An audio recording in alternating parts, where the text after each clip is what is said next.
For almost 4,000 years, the Great Pyramid stood as the tallest structure on Earth. Built over 4,500 years ago, it still challenges everything we think we know about ancient engineering. So how did an ancient civilization create something this extraordinary, and why are we still searching for answers today? The Great Pyramid contains roughly 2.3 million stone blocks. Some granite beams above the king's chamber weigh over 70 tons. As much as 12 adult African elephants. Even with today's technology, rebuilding this would be an extraordinary engineering challenge. So how did ancient Egyptians move millions of tons of stone with nothing but copper tools, wood, rope, and human ingenuity? For centuries, two competing stories tried to explain the Great Pyramid. One claimed it was built by slaves. The other insisted ancient Egyptians could never have done it alone. For generations, people argued over which story was true. The belief that slaves built the pyramids traces back to the Greek historian Herodotus. But here's the detail most people never hear. Herodotus wrote about Egypt nearly 2,000 years after the Great Pyramid was built. He wasn't an eyewitness.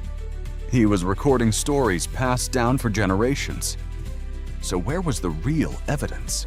Then everything changed. In 1990, archaeologists made an extraordinary discovery just south of the Great Sphinx.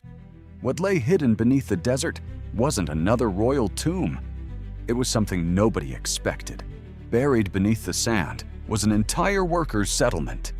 Bakeries, breweries, workshops, homes. This wasn't a prison camp. It was a carefully planned community supporting thousands of skilled workers, responsible for one of history's greatest construction projects. But the settlement wasn't the most shocking discovery.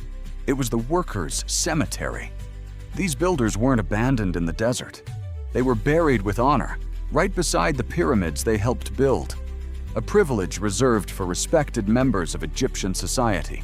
If these people weren't slaves, then who were they?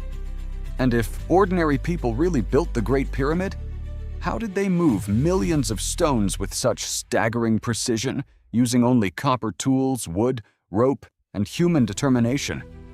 The evidence that answers these questions is even more fascinating than the legends. The inscriptions revealed something remarkable.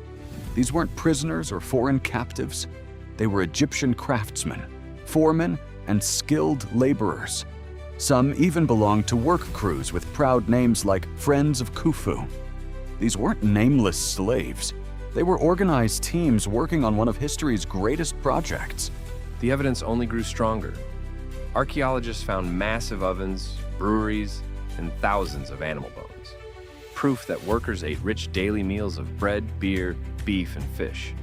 Even more surprising, skeletons showed healed fractures and successful surgeries.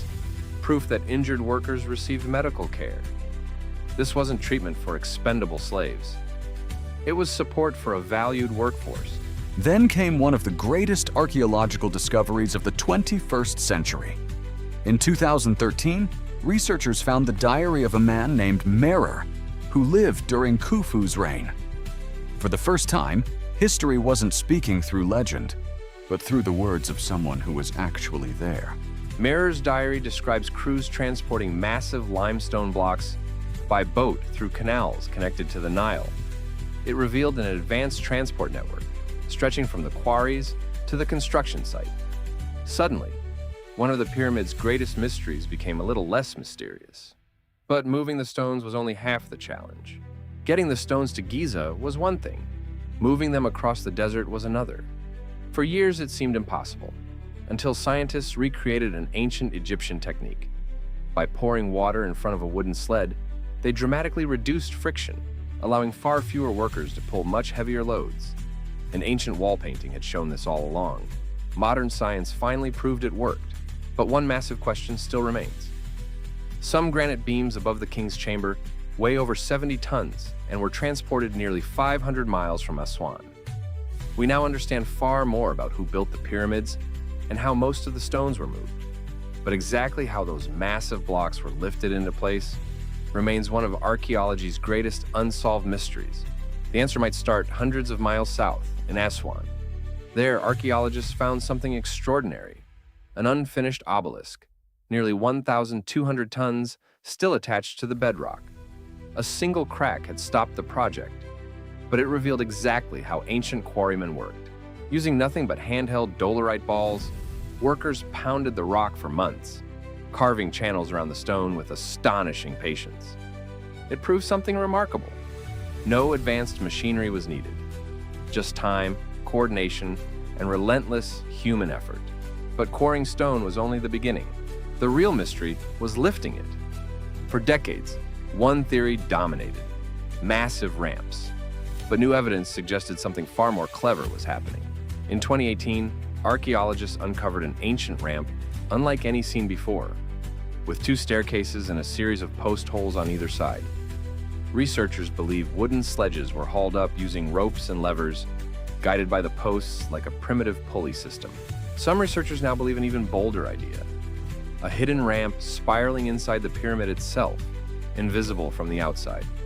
If true, it would mean the pyramid wasn't just a monument, it was its own construction machine.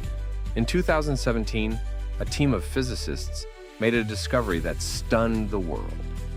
Using cosmic ray imaging technology, the same used to scan volcanoes, they found something no one expected, hidden deep inside the pyramid.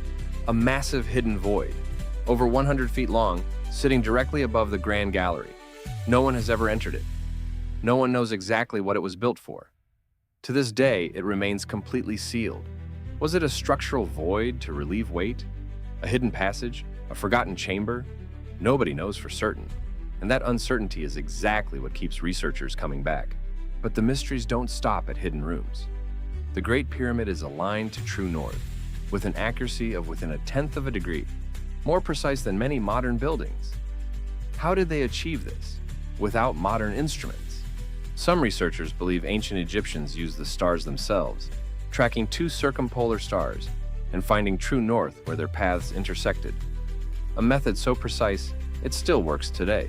The math is just as staggering.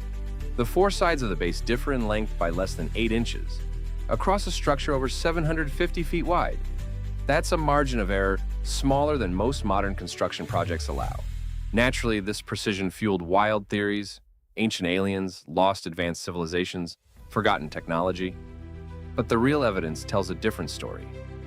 Not one of outside help, but one of extraordinary human capability. In fact, modern engineers have tested these ancient methods themselves, using only ropes, wooden sledges, and water-soaked sand, successfully moving multi-ton blocks with small teams. The impossible kept turning out to be very possible. What remains truly remarkable isn't that we can't explain the pyramid. It's that ancient Egyptians achieved all of this without the wheel for construction, without iron tools, and without a written mathematical system as advanced as ours today. In the end, the Great Pyramid wasn't built by mysterious outsiders or nameless slaves. It was built by real people, skilled, organized, proud of their work, who accomplished something the modern world still struggles to fully understand. 4,500 years later, the Great Pyramid still stands, not just as a monument to ancient kings, but as proof of what human beings are capable of when driven by purpose. And perhaps that's the greatest mystery of all. Not how they built it, but how far human potential can truly go.